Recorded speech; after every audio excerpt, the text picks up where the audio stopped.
Quem é o terceiro que caminha sempre a seu lado? Quando eu conto, só estamos você e eu juntos.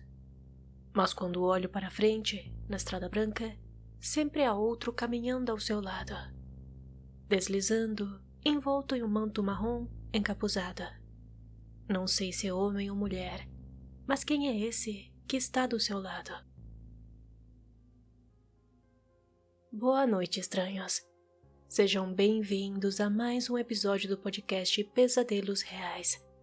Eu sou Noroko, e hoje conheceremos a respeito de um fenômeno conhecido como Síndrome do Terceiro Homem, que ajudou diversas pessoas a se salvarem de situações extremamente perigosas. O nome deste estranho fenômeno provém do poema chamado The Wasteland, escrito em 1922 por Thomas Eliot. No trecho narrado no início deste episódio, o autor faz referência à história de dois amigos que caminham sozinhos por uma região devastada, enquanto enfrentam um gélido inverno. Em algum ponto dessa difícil jornada, um dos amigos já exausto começa a sentir a presença de um desconhecido que caminha junto a eles. O poema de Thomas Eliot foi inspirado na história real de Ernest Shackleton, um explorador irlandês que fez uma perigosa expedição na Antártida em 1916. Após o navio Endurance ficar preso no gelo, ele, junto a Frank Worsley e Tom Klein, dois membros de sua tripulação, fizeram uma longa jornada de 36 horas pelo Ártico. Os homens andaram 51 quilômetros sobre um terreno montanhoso e coberto de gelo, até uma estação baleeira britânica na ilha da Geórgia do Sul.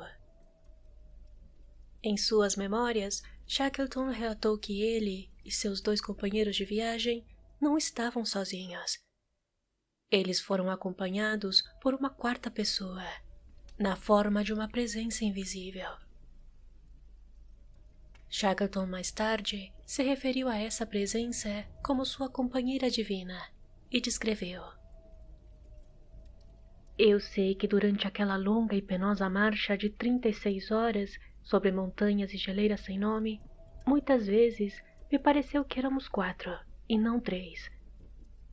Não disse nada a meus companheiros sobre o assunto, mas depois Worsley me disse: Chefe, tive a curiosa sensação durante a marcha de que havia outra pessoa conosco. Klein confessou a mesma ideia.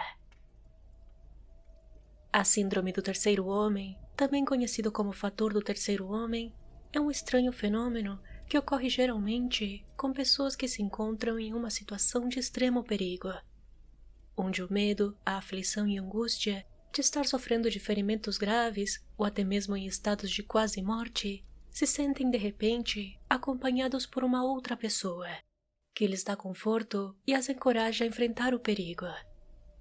Às vezes, servindo de guia para encontrar um caminho seguro, ou até mesmo interagindo fisicamente para protegê-las. Tudo isso seria normal se não fosse pelo estranho fato de que essa outra pessoa não existe.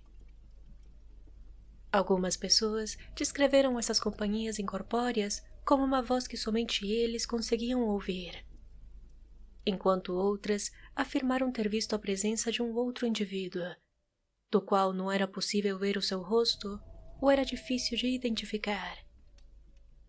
Posteriormente, quando as pessoas já se encontravam em segurança, a presença simplesmente desaparecia. A respeito desse fenômeno, o escritor John Geiger escreveu o livro chamado O Fator do Terceiro Homem, Sobrevivendo ao Impossível. Nesse livro, Geiger relata diversas histórias de sobreviventes que vivenciaram a síndrome do terceiro homem. Em 5 anos, Geiger descobriu mais de 100 casos em que diversas pessoas em situações de extrema pressão foram acompanhadas pela sensação de uma presença que foi percebida como um fantasma, um anjo da guarda ou um visitante de um outro reino. O autor relata que todas essas histórias têm algo em comum. Nelas, as pessoas escaparam com vida de eventos traumáticos, com a ajuda dessas estranhas presenças, que ofereciam esperança, proteção e alívio em momentos críticos, nos quais se encontravam fisicamente sozinhas. Entre essas histórias, encontra-se de Ron de Francisco. Tudo ocorreu no início da manhã do dia 11 de setembro de 2001. Ron, um corretor do mercado monetário, se encontrava em seu escritório no 84º andar da Torre Sul do World Trade Center, em Nova York, quando às 8h46 um avião atingiu a Torre Norte. Poucos minutos depois, um anúncio foi transmitido pelo sistema de som do edifício, indicando que o edifício era seguro e que não havia necessidade de evacuar a Torre Sul. Apesar do choque, Ron ligou para sua esposa para contar sobre o ocorrido. E como o impacto tinha ocorrido na Torre 1, ele estaria seguro em seu escritório, onde continuaria trabalhando para resolver alguns assuntos importantes. Entretanto, apenas 17 minutos após o primeiro impacto, para o completo horror de todos, às 9h03, um Boeing 767 atingiu a Torre Sul, provocando um intenso incêndio alimentado por 90 mil litros de combustível de avião.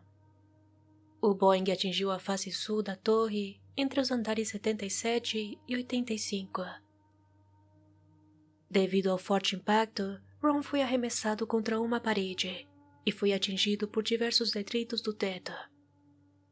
O homem, mesmo ferido, se manteve calmo e correu junto a outras pessoas que tentavam descer as escadas.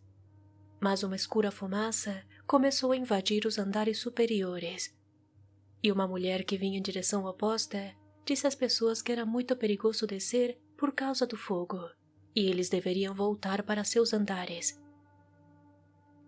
Algumas pessoas decidiram continuar a descer, enquanto Ron, que começava a sentir falta de ar e claustrofobia, decidiu que deveria fugir da fumaça e esperar que os serviços de emergência os resgatassem do telhado. Para isso, ele continuou a subir as escadas, que se encontravam cada vez mais cheias de pessoas. Ele tentou chegar às portas corta-fogo de outros andares, mas se encontrou com a terrível frustração de encontrá-las trancadas. Ron não parava de pensar que deveria voltar para sua família, e essa era sua maior motivação. Ele e outras milhares de pessoas tinham apenas poucos segundos para tomar decisões que definiriam a sua sobrevivência. Após várias tentativas falhas de escapar, frustrado pela fumaça que continuava a atingir cada vez mais andares, Ron se rendeu e se juntou a uma dúzia de pessoas que estavam encolhidas no chão, algumas chorando, outras com terror estampado em seus olhos, e algumas já desacordadas. Nesse terrível cenário, Ron começou a perder a consciência, quando uma voz desconhecida emergiu em meio a todo aquele caos. Essa voz calma e masculina o chamou pelo seu nome, dizendo com firmeza que ele tinha que se levantar. A voz não pertencia a ninguém que estivesse perto dele, e sequer conseguia reconhecer exatamente de onde ela vinha. Mas a voz era insistente e continuava a dizer coisas como: "Levante-se! Ei, você consegue fazer isso! Levante-se!" Porém Ron, que estava sentindo aquela presença tão perto dele, estava prestes a desistir, quando sentiu que uma mão invisível o segurou pelo braço, o levantou e começou a guiá-lo até as escadas novamente. Ele começou a descer, andar por andar, até chegar perto das chamas. A voz tentava acalmá-lo, dizendo que tudo ficaria bem. E apesar de tê-lo guiado a ir contra o fogo, o homem cobriu o rosto e correu. E assim, ele conseguiu descer até o andar mais seguro. Foi somente naquele momento em que a voz o deixou. Quase uma hora depois do segundo ataque terrorista, Ron chegou ao térreo. Mas enquanto ele ia para uma saída, o prédio começou a desabar. Após ouvir um rugido ensurdecedor e ver uma bola de fogo, o homem caiu inconsciente. E felizmente, algum tempo depois, ele acordou em segurança em um hospital. O homem mais tarde descreveu aquela voz como sendo um anjo, que o ajudou a salvar a sua vida. Ele foi apenas uma das 4 pessoas a escapar de cima do 81º andar, e foi a última pessoa a sair com vida da Torre Sul. Naquela trágica manhã, 2.977 pessoas perderam suas vidas e mais de 6.000 ficaram feridas. Entretanto, este não foi o único caso em que o auxílio de um ser desconhecido salvou a vida de alguém. Um anônimo descreveu sua experiência da seguinte maneira: "Sou portador de deficiência e sobrevivi aos ataques às Torres Gêmeas. Fiquei soterrado sobre os escombros por cerca de 15 horas, mas nunca estive sozinho. Eu escutava uma voz que dizia se chamar Michael. Quando estava perdendo as forças, ele me mantinha falando com ele. Quando fui resgatado, descobri que nunca existiu um homem chamado Michael naquela área. Ainda me pergunto quem foi a voz que me salvou de ser mais uma morte naquele dia terrível." Muitas pessoas acreditam que a síndrome do terceiro homem nada mais é do que um mecanismo de enfrentamento durante uma situação de estresse extremo, e se trataria de um tipo de alucinação ou reações bioquímicas à atividade cerebral falha.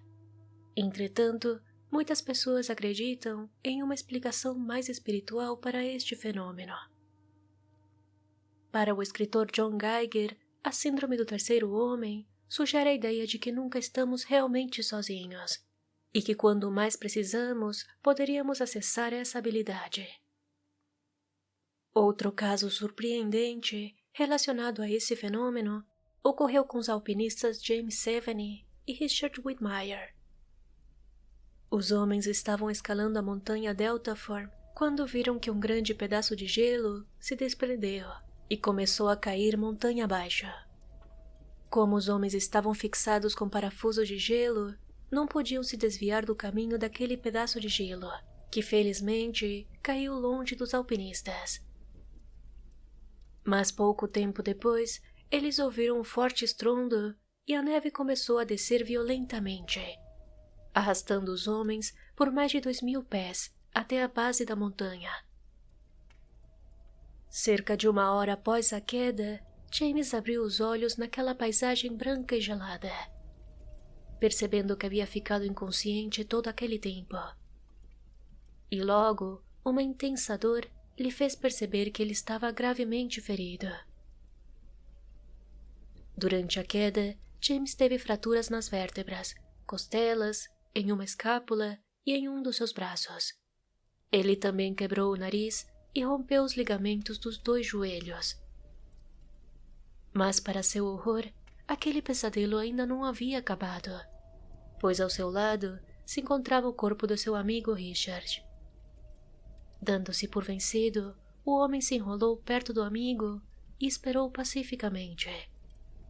Para James, tudo estava acabado. Mas, de repente, quando estava prestes a cair no sono, percebeu que havia uma presença ao seu lado. O alpinista não era capaz de vê-la, mas sentia que alguém estava ali junto a ele. Sem pronunciar nenhuma palavra, aquela presença lhe disse em sua mente: "Você não pode desistir. Você tem que tentar." Naquele momento, o alpinista ferido ganhou forças para tentar voltar ao acampamento, que ficava a cerca de 1 quilômetro de distância, onde poderia ser ajudado. Com muita dificuldade, ele começou a rastejar sobre o gelo, enquanto ouviu o incentivo daquela presença invisível. Durante todo o tortuoso trajeto, a presença que estava atrás do seu ombro direito implorou que ele continuasse, mesmo quando a luta pela sobrevivência parecia impossível. Quando James finalmente chegou ao acampamento ao anoitecer, já exausto pelo esforço, ele acreditou ter ouvido a voz de algumas pessoas e começou a gritar por ajuda. Foi somente naquele momento em que a presença invisível desapareceu, e ele foi tomado pela sensação de solidão. Ele acreditou que aquilo significava que ele estava morrendo. Mas pouco tempo depois, quando retomou sua consciência, ele estava sendo socorrido por outros esquiadores, que o levaram para receber atendimento médico. Alguns profissionais médicos já tentaram explicar este fenômeno de maneira racional, definindo como uma ilusão sensorial causada pelo esforço físico extremo ou monotonia, e uma condição atribuível à baixa glicemia ou edema cerebral. Cientistas na Suíça tentaram reproduzir a síndrome do terceiro homem em um laboratório. Para isso, eles estimularam eletricamente parte do cérebro de uma paciente de 22 anos que sofria de epilepsia. Cada vez que eles estimulavam a junção temporoparental esquerda, uma parte do cérebro envolvida na organização de informações sensoriais, a mulher virava a cabeça para o lado, convencida de que havia alguém ao seu lado. Quando a corrente elétrica era desligada, ela voltava a virar a cabeça, relatando que a sensação havia cessado. Esse mecanismo foi chamado de interruptor. Embora as pessoas não sejam estimuladas eletricamente na vida cotidiana, os cientistas acreditam que algumas pessoas sob estresse físico extremo têm acesso a essa habilidade, que alguns inclusive a denominam como interruptor de anjo. Entretanto, essa explicação não é clara quanto aos conselhos e direcionamentos específicos que cada uma dessas pessoas relatam ter ouvido. O experimento conseguiu reproduzir a sensação de uma outra presença, mas não necessariamente uma com a qual a paciente pudesse de fato interagir. Se o terceiro homem é uma presença gerada pela mente humana em momentos de grande estresse ou algum tipo de anjo da guarda, ele é certamente muito real para aqueles que o viveram. Para muitos, o terceiro homem possui um significado espiritual. No cristianismo, essa presença é frequentemente considerada como um anjo da guarda, um ajudante invisível enviado por forças divinas. No Islã, experiências semelhantes podem ser atribuídas a djinns ou gênios, seres invisíveis da teologia islâmica, capazes de assumir a forma humana. Assim como os seres humanos, eles podem ser bons ou ruins e ajudar as pessoas nos problemas do cotidiano. No judaísmo, existe o conceito de um dibuk, que seria a alma de um humano cuja morte foi prematura e violenta. Eles podem ficar vagando incansavelmente até encontrar refúgio no corpo de uma pessoa viva. No entanto, alguns acreditam que esses espíritos, ao pertencer a um ancestral falecido, poderiam tentar proteger seus familiares. Em algumas partes da África, acredita-se que o terceiro homem seja uma manifestação do Chi, uma força vital universal, um espírito guardião ou uma centelha do ser divino, dada por Deus ao homem para orientá-lo em tempos difíceis. A existência do Chi permite que o indivíduo racionalize eventos inexplicáveis que o afetam pessoalmente. E embora o homem seja considerado responsável por suas ações, essas forças podem exercer alguma influência sobre ele.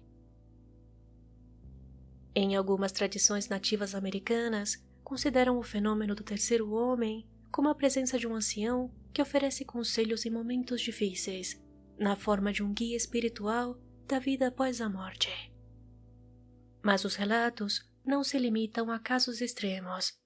Alguns anônimos, inclusive, descreveram outros tipos de ajuda que receberam dessas estranhas presenças. Eu era uma adolescente nos anos 80 e estava dirigindo sozinha à noite durante uma tempestade.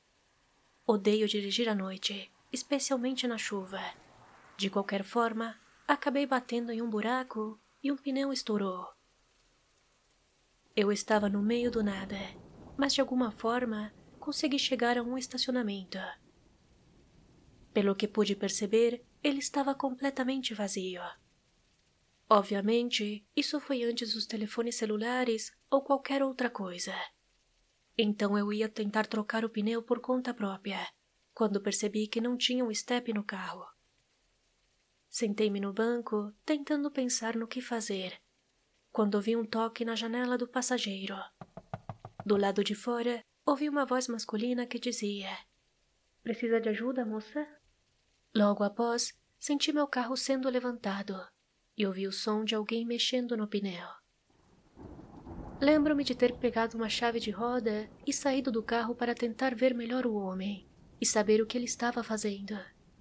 Mas tão repentinamente quanto ele apareceu, ele simplesmente sumiu. Então voltei novamente para o carro e fiquei pensando na estranheza daquela situação. Alguns minutos depois, a chuva cessou um pouco e fui até a loja, que estava dentro do estacionamento, para tentar usar o telefone e ligar para o meu pai. Mais tarde, ele apareceu com um step, mas quando fui checar as rodas, percebeu que todos os pneus estavam em perfeitas condições. Até hoje me pergunto se tudo aquilo foi real. Mas esse não foi o único relato associado a um anjo da estrada. Um outro anônimo descreveu: "Quando meu marido tinha 20 anos, ele adormeceu enquanto estava dirigindo e acabou batendo em um poste telefônico. Ele ficou muito ferido, e enquanto ele ainda estava dentro do carro, viu uma adolescente batendo em sua janela, dizendo que havia chamado a polícia e que ele não deveria sair do carro, porque havia fios energizados por toda parte. Quando meu marido foi finalmente resgatado, não havia sinal do garoto. A polícia disse que ninguém havia chamado e que eles só compareceram porque a energia estava cortada. Além disso, disseram que não havia como alguém chegar perto do carro por causa dos fios, e que se ele tivesse tentado sair do carro, provavelmente teria morrido. Meu marido se lembra tão claramente do garoto que acredita que ele foi real. Mas a minha sogra acredita que ele era seu anjo da guarda."